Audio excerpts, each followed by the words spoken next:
কোরআনের ছায়া তলে ছুটে এসো দলে দলে, কোরআনের ছায়া তলে এসো ছুটে দলে দলে।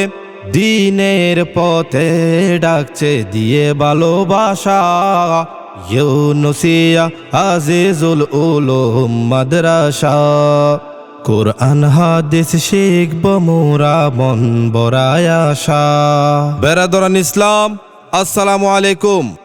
আগামী ২৬শে ডিসেম্বর জুমাবার বোয়ালখালী থানার অন্তর্গত পীরে কামেল আল্লামা শাহ হাজী ইউনুস রহমতুল্লাহ আলাইহির প্রতিষ্ঠিত ইউনুসিয়া আজিজুল উলুম মাদ্রাসা হেফজখানা ও এতিমখানার ৫৬তম সালানা জলসা। উক্ত সালানা জলসায় দেশ বরেণ্য বহু পীর মাশায়েখ, ওলামায়ে কেরাম ও বুজুর্গানে দিন তাশরিফ আনবেন। এতে সকলেই আমন্ত্রিত। বিশেষ দ্রষ্টব্য